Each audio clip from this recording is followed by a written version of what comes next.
ASV spēcīgais jūras spēku flote tikko izteica šokējošu brīdinājumu. ASV spiediens pret Irānu šajā piekdienā, 2026. gada 24. aprīlī, ir iegājis izšķirošā fāzē. Pentagons apstiprināja, ka sagrābtie Irānas kuģi Majestic X un Tiffany joprojām atrodas ASV apcietinājumā kopā ar to apkalpēm. Pēc ģenerāļa Dana Keina teiktā, ASV spēki izmantoja helikopterus, lai nokļūtu uz kuģa. Viņi uzkāpa uz klāja, pārņēma vadības tiltiņu un sāka kontrolēt kuģi. Un tagad šī operācija iegūst daudz lielāku mērogu, jo Vašingtona vairs nemērķē tikai uz atsevišķiem kuģiem. Tā skar tīklu, kas uztur Irānas režīma naftu, naudu un ietekmi. Un tieši šajā brīdī parādās brīdinājums par jaunu Irānas revolūciju 2.0. Kad nafta apstājas, nauda izsīkst. Kad nauda izsīkst, lojalitāte sāk plaisāt. Un kad lojalitāte plaisā, slēgtā režīmā augstākā līdera impērija vairs nešķiet neaizskarama un sāk brukt no iekšpuses. Es tev visu to tūlīt pastāstīšu, bet tagad tu noteikti vēlēsies abonēt kanālu, lai turpinātu būt labi informēts. Informācija reāla laikā, augstākajā žurnālistikas kvalitātē, kāda jebkad redzēta uzticamības standartā. Milsons Alves notika sekojošais. Blokāde sākās 13. aprīlī, bet tagad tā pieaug. Aizsardzības sekretārs Pīts Heksets paziņoja, ka blokāde kļūst globāla. Reuters ziņoja, ka pēc Hekseta teiktā neviens nebrauc no Hormuza šauruma uz jebkuru pasaules vietu bez ASV jūras spēku atļaujas. Dankanis arī apgalvoja, ka kopš operācijas sākuma jau 34 kuģiem bija jāatgriežas. Un ka Vašingtona ir gatava pārtvert kuģus, kas dodas uz Irānu vai iziet no Irānas teritorijām. Tā ir mēģinājums sagraut režīma kasi. Nafta ir galvenais ienākumu avots. Tieši ar tās palīdzību valdība apmaksā savas struktūras, uztur savu iekšējo mehānismu, finansē sabiedrotos un uztur revolucionāro gvardi darbībā. Un tieši tur sāk iegūt spēku ideja par Irānas revolūciju 2.0 ziņās, kas cirkulē. Nevis tāpēc, ka revolūcija rodas vienas dienas laikā, bet gan tāpēc, ka režīms sāk saskarties ar līdzīgām pazīmēm, kādas jau iepriekš ir gāzušas varas. Saspringta ekonomika, sašķelta elite, iekšējā drošība apdraudēta un iedzīvotāji noguruši maksāt par visu. 1978. gadā pirms šaha krišanas naftas nozare sabruka streiku un darba pārtraukumu dēļ. Kad nafta apstājās, apstājās arī nauda. Kad nauda apstājās, lojalitātes sistēmā sāka zust. Dažu nedēļu laikā šķietami stabilā struktūra zaudēja atbalstu. Tagad situācija nav tieši tā laika kopija, taču līdzības satrauc Teherānu. Vēsturē nav obligāti jāatkārtojas. Tas ir brīdinājums, nevis biedēšana. Mūsdienu Irāna arī ir atkarīga no uzticības un saskaras ar uzticības krīzi. Tai arī ir jāuztur efektīva drošības sistēma.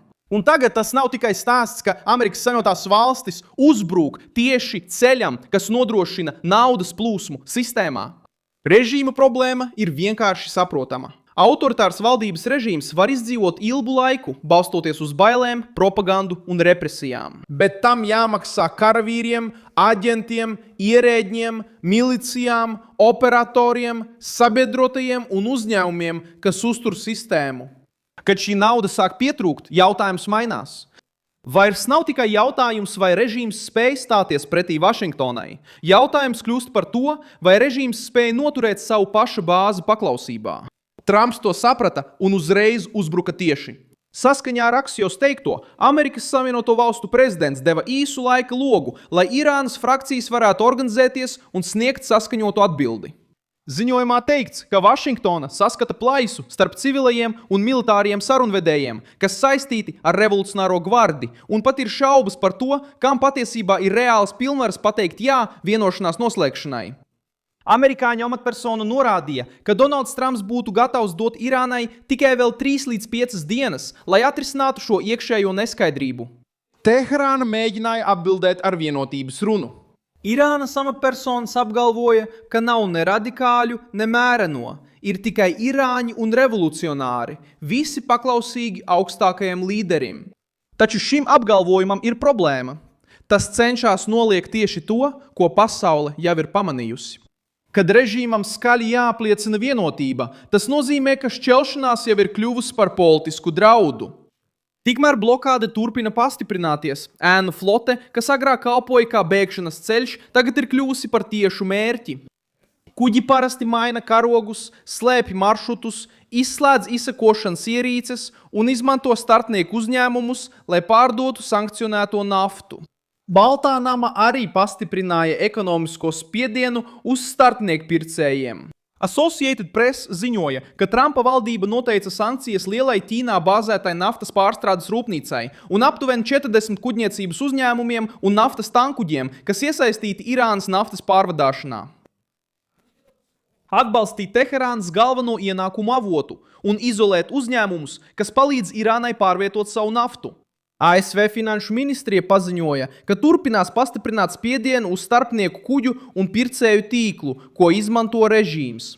Šī rīcība skar jutīgu punktu – Ķīnu. Ilgu laiku Irāna centās radīt iespaidu, ka tā ir pietiekami spēcīgi sabiedrotie, lai izturētu ASV spiedienu. Taču Pekinai arī ir jāaizsargā sava ekonomika. Xi Jinpings paziņoja, ka Hormuza šaurumam jāpaliek atvērtam normālai kuģošanai, jo tas ir svarīgi reģionu valstīm un starptautiskajai sabiedrībai. Šis izteikums Teherānai nav labvēlīgs. Ķīna var iegādāties Irānas naftu, var kritizēt sankcijas un var aizstāvēt diplomātisku risinājumu, taču tā nevēlas redzēt slēgtu Hormuza šaurumu un nešķiet gatava upurēt savu enerģētisko drošību Irānas režīma dēļ. Šī Ķīnas nostāja vēl vairāk vājināt pretošanās retoriku. Irāna ir atkarīga no naftas pārdošanas. Ķīna ir atkarīga no enerģijas iegādes no vairākām Persijas līča valstīm. Pekina neriskēs ar visu šo plūsmu tikai, lai glābtu Teherānu. Matemātika ir vienkārša. Ķīna raugās uz savu apgādi, savām rafinēšanas rūpnīcām, savu tirdzniecību un savu iekšējo stabilitāti. Irāna raugās uz savu politisko izdzīvošanu. Šīs intereses nav vienādas. Dolāra stiprums arī sarežģīja irāņu dzīvi. Bloomberg, balstoties uz SWIFT datiem, ziņoja, ka dolāra īpatsvars startautiskajos darījumos martā pieauga līdz rekordlieliem 51,1% salīdzinot ar 49,2% iepriekšējā mēnesī. Tas parāda, ka krīzes laikā ASV dolārs joprojām ir globālo darījumu centrā. Irānai tā ir problēma, jo nafta nav tikai ienākumu avots. Tā ir nepieciešama, lai iegūtu cieto valūtu, samaksātu par importu un uzturētu pamatfunkcijas. Bez cietās valūtas Teherāna kļūst ievainojamāka. Režīms var drukāt savu valūtu, bet ar to nevar tikpat efektīvi iegādāties graudus, detaļas, tehnoloģijas un produktus starptautiskajā tirgū. Citas valstis vēlas dolārus, eiro vai citas globāli pieņemtas valūtas. Un ja nafta tiek bloķēta, Irāna zaudē tieši to ceļu, kā iegūt šo naudu. Krīze vairs nav tikai propaganda, tā kļūst par reālu rēķinu. Galu galā augstākā līdera pilnīgas kontrolas naratīvs sabrūk. Majestic X ir kļuvusi par kaut ko vairāk nekā tikai konfiscētu naftas tankuģi. Tas kļuva par zīmi, ka Amerikas Savienotās valstis ir gatavas izsekot Irānas naudai, lai kur tā arī atrastos. Un tagad Irāna saskaras ar vienkāršu un bīstamu jautājumu. Cik ilgi impērija spēs pastāvēt, kad nauda, kas uztur tās lojalitāti, sāk izzust? Nospied patīk šim video, abonē kanālu un beigās ieskaties komentāros, lai tu vēl vairāk iesaistītos Milsona Alvesa kopienā.